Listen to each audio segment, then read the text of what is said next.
Bitcoin'da ayiq bozori davom etyapti. Qisqa o'sishdan keyin narxlar tushishda boshladi. Hozirda Bitcoin 62 ming, 63 ming dollarda savdo bo'lyapti. Grafikda ko'rishimiz mumkin, sotuvchilar kuchlilik qilyapti. Qizil shamlar ketma-ket 3 ta bo'ldi. Bitcoin hozirda mana shu ssenariy bo'yicha ketyapti. Bu ssenariyni 9-mart kuni Telegram kanalimga tashlaganman. Bu yerda yozib qoldirganman. 75 ming, 80 ming dollarda kuchli qarshilik bor. Hozircha Bitcoinni kuzatyapman. Aniq signal yo'q. Yana bir bor pastga tushib, likvidlarni olib, keyin katta o'sishga yo'l ochiladi. Bu eng ehtimoli katta ssenariy. Hozirda Bitcoin mana shu nuqtada turibdi. Xuddi o'sha ssenariy bo'yicha kelyapti. Tushib keldi 60 ming dollargacha, undan keyin ko'tarildi 75 mingga, 80 ming, 82 minggacha keldi. Mana shu qizil diapazonga kirdi va undan tepaga ketmadi va narx tushishni boshladi. Tushib kelib, o'sha eng minimumini yangiladi 60 ming dollarda. Undan keyin qisqa o'sish ko'rsatdi va mana hozir pastga ketyapti. Pastga tushib, hamma likvidlarni olib, keyin tepaga ketish ehtimoli ancha katta. Shu ssenariy bo'yicha hozircha ketyapti. Shuning uchun ham kuzatishda davom etyapman. Hech qanaqa panika, hissiyotlar yo'q. Chunki hammasi ssenariy bo'yicha ketyapti. Bu yerda Bitcoin 2 haftalik time frame'da pika mana shu yerda bo'ldi. 2025 oktyabr oyida eski videolarimni ko'rishlaring mumkin. Aytgandim, yilda oxirida Bitcoin uchun buqa bozori tugaydi va narxlar tushishni boshlaydi deb. Bu fikrim ham to'g'ri chiqdi. Oktyabr oyida narxlar tushishda boshladi. Poshlin sabab bo'ldi, undan keyin mana ketyapti. Narxlar tushishda boshladi va bu yerda birinchi bayroq figurasi shakllandi. Texnически bu har doim pastga ketgan. Tepadan kelsa pastga ketadi, pastdan kelsa tepaga ketadi. Va mana potensial 100% ishladi. Birinchi mayda bayroq. Bu ikkinchi kattaroq bayroq. Bu ham mana pastga paraboy bo'ldi. Lekin potensial 100% olinmadi. Mana bu askok yangiliklar uchun bo'ldi. Mana bu o'sish faqat yaxshi pozitivniy yangiliklar chiqqani uchun. Agar yangilik chiqmaganda ko'proq tushish bo'lardi. Mana hozir yana yangiliklar o'zgardi. Yana urush davom etishi mumkin. Yana boshqa har xil yangiliklar chiqyapti. Shuning uchun ham Bitcoin narxi pastga ketyapti. Bitcoin uchun juda yaxshi nuqta bo'lishi mumkin. Bitcoinda eng pastki nuqtasi bo'lishi mumkin. Bu 44 mingdan 52 ming dollargacha mana shu diapazonga kelib, ozgina savdo bo'lib, oktyabr, noyabr oylarigacha keyin katta o'sishga yo'l ochilishi mumkin. Hozircha shunchaki kuzatamiz. Hozir ayiq bozori bo'lyapti. Ayiq bozorida har doim narxlar tushadi. Mana shunaqa qisqa askoklar berishi mumkin.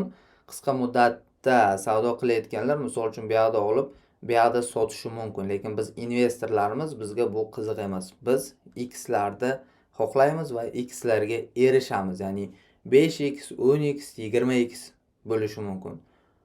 Misol uchun Solanadan 20x foyda qilganman. Raidimdan 25x, BNBdan 5x, ERPdan 10x, Bitcoinda o'zidan salkam 6x. Bu x lar investitsiyada qilinadi, tradingda emas. Bundan keyin yana bitta juda muhim metrika. Bu Bitcoin realizatsiya narxi. Hamma siklda Bitcoin mana shu realizatsiya narxidan pastga tushgan.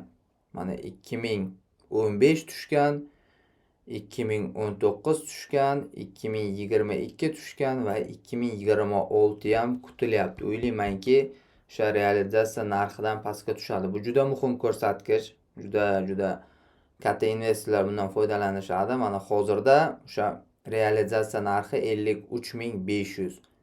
Bu o'sha 44-45 ming dollargacha bo'ladi. Mana o'sha 2022. Bu Bitcoinda eng pastki nuqtasi bo'lgan, yaxshi nuqta bo'lgan sarmoya kiritish uchun va men bu nuqtada sarmoya kiritganman. Meni Bitcoinda o'rta narxim 20 ming dollardan past edi.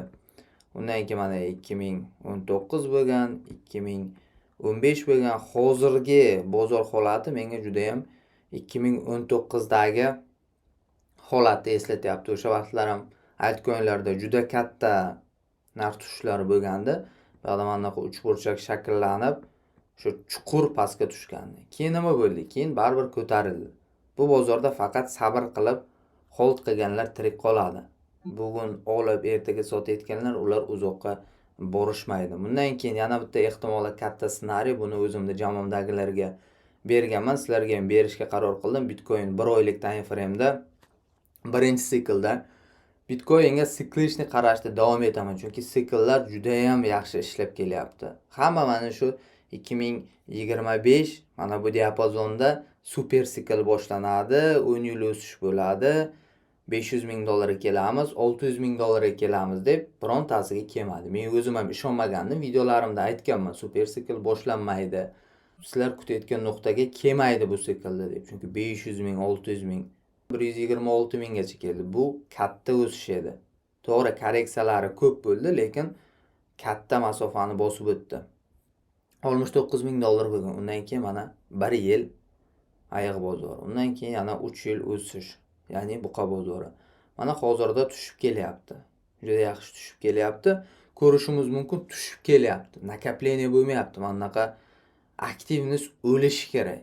2-3% tepaga, 5% pastga, 10% tepaga, 3% pastga. Mana shu vaqtda bozorda juda kam inson qoladi. Juda kam inson qoladi, kitlar oladi va undan keyin narxni tepaga ko'taradi. Juda ham katta ehtimol bilan bu ssenariy ham takrorlanishi mumkin. Tushib keladi 45 ming, 50 minggacha. Undan keyin o'sish boshlanadi deb o'ylayman. Kuzatamiz, bozor holatiga qaraymiz. Ko'p kishi 15 mingdan, 10 mingdan kutyapti Bitcoinni. Men o'ylayman u nuqtalarga kelmaydi. Shunchaki kutib bozorga vaqtlaringda saflamanglar. Bundan keyin kim bilmasa, meni CryptoMasters loyiham bor. U yerda o'qish, signal, tahlillar, prochat hammasi bor. O'sha yerda WorldCoin tokeni haqida fikrimda aytganman, o'zim sarmoya kiritganman, jamoamdagilar sarmoya kiritgan. Hozir men sizlarga hammasini ko'rsatib aytib o'taman nima ekanligini. Ko'p kishi yangi, shuning uchun ham bilishmaydi, xabarlari yo'q. WorldCoin hazil token emas. O'zini ko'rsatishi uchun vaqt kerak. Kelajakda o'zini juda zo'r ko'rsatadi. Hozir sarmoya kiritishda boshlasa bo'ladi. Zo'r nuqtada turibdi. O'tgan harakatda plus 100% foyda ko'rsatgan qisqa muddatda. Bu safar uzoqni ko'zlaymiz. Ko'p sabr, katta foyda. WorldCoin nima? Pastida to'liq ma'lumot berib boraman. Har bitta coin token haqida. Chunki uni olayotgan inson, unga men sarmoya kirityapman, nimaga sarmoya kiritayotganimni bilishi uchun to'liq ma'lumot beraman. Sarmoya kiritmasa ham o'sha token haqida to'liq ma'lumotga ega bo'ladi. O'tgan o'sishda 100% foyda qilgandik. Bu o'sishda 220% foyda qildik. Aytganimdek, pushka o'sish ko'rsatdi. Foyda bilan tabriklayman. 220%. Mana shunaqa natijalar bo'lyapti hozirda. Anchadan beri natija ko'rsatmagandim, chunki bu natijalar kuzatayotganlar uchun hech nima bermaydi. Tushunasizlar, bu shunchaki men o'zimning loyihamdagi natijalarni, o'zimning natijalarimni ko'rsatyapman. Agar natija umuman ko'rsatmasam, sizlar o'ylashlaring mumkin, bu faqat obzor qilib berar ekan, boshqalarga o'xshab, o'zi bozorda ishlamar ekan degan fikr tug'iladi. Lekin men bozorda ishlaydigan insonman. Shuning uchun ham mana sizlarga tahlil, mana sizlarga natija. Mana shunaqa natijalar bo'lyapti. Kim qo'shilishni xohlasa, link video ostida. Bilim, tahlil hammasi bitta joyda. Bunaqa loyihani qo'llab quvvatlashlaring kerak, qo'shilishlaring kerak. Men sizlarni o'rnlaringda bo'lganimda hozirroq qo'shilardim. Bu yerda juda ham ko'p obzor tashlayman. Juda ko'p vaqtimni sarflayman, juda ko'p mehnat qilingan. Shuning uchun ham bu loyiha pulli loyiha. Bitcoinlarni kunlik obzorlari, haftalik obzorlari, mana bu tahlillar hammasi tashlangan. Bitta-bitta men sizlarga ko'rsatib turibman. Ichida juda ham ko'p tahlillar bor. Mana bu ham birinchi CryptoMastersga berilgan. Keyin sizlarga ham berishga qaror qabul qildim. Bundan keyin portfel holati 50 dollardan 100 kun. Bugun zarar kirdi. Bugun nechinchi kun? 10-kun. 10 kun plusdaydi. Bugun videoda ko'rsataman dedim, narxlar tushishni boshladi. Mana ko'rishlaring mumkin. 1% portfel zararda. 1%. Maksimum 8% foyda deydi. Mana 515 dollargacha chiqqandi. Mana bu yashil tochkalarni ko'ryapsizlarmi? Bu har kuni o'sha sarmoya kiritib borayotganim. Mana shunday sizlarga videolarda ko'rsatib boraman. Hozirda 10 ta loyihaga sarmoya kiritilgan, mana 500 dollar kiritilgan. Общий 6 dollar zararda. Sizlar menga har doim aytdilaring, portfel tuzyapsiz, faqat foydada deb, mana bugun 1% zararli portfelni sizlarga ko'rsatyapman. Bundan keyin Bitcoin spot va future savdolari eng pastki nuqtalariga keldi oxirgi 30 kunda. Bu Bitcoin o'sha eng pastki nuqtalarida bo'lgan, o'sha spot savdolari, future savdolari juda ham pastki darajalarda bo'lgan. Bu nima degani bu? Insonlar shunchaki savdo qilishda bas qilib bozordan chiqib ketgan va ob'yomlar kamaygan. Mana shunaqa ko'rsatadigan ko'rsatkichlar bor. O'shalar orqali bozorda yaxshiroq tushunib, yaxshi nuqtaga kirib, yaxshi nuqtaga chiqish mumkin. Shuning ham sizlarga aytaman, metrikalardan, indikatorlardan, toplaridan, ishlaydiganlardan foydalaninglar.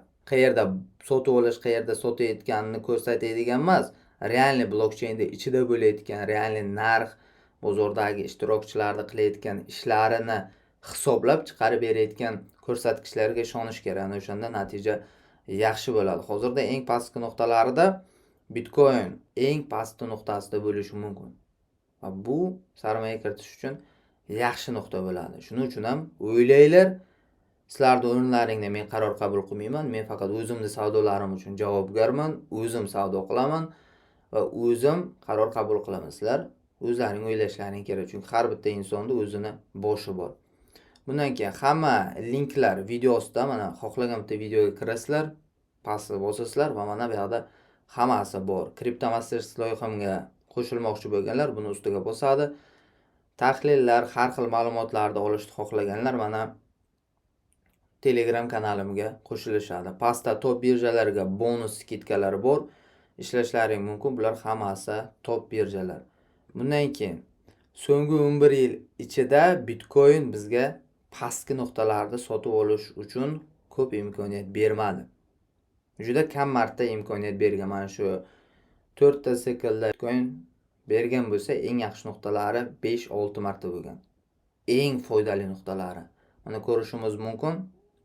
O'rta silpanchiqda 1 marta, 2 marta, 3 marta, 4 marta va mana 5-marta kelyapti.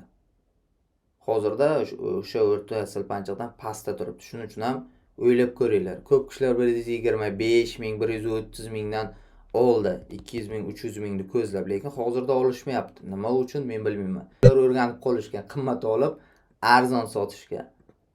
Lekin men uni ishlamayman. Men arzon olaman, qimmat sotaman.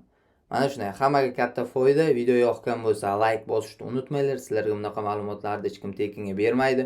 Ko'proq ma'lumot, ko'proq tahlil olishni xohlaganlar meni jamoamga qo'shilsin. Bu sohani chuqur noldan professional darajagacha o'rganib, bu bozordan daromad qilishlari mumkin. Bu bozorda juda ham katta imkoniyatlar bor. Ularni ko'ra bilish kerak, ulardan foydalanib qolish kerak. Sizlar bilan Ashraf bo'ldi. Kim kanalda yangi bo'lsa, obuna bo'lsin. Obunasiz kuzatayotgan eski kuzatuvchilar ham obuna bo'lsin.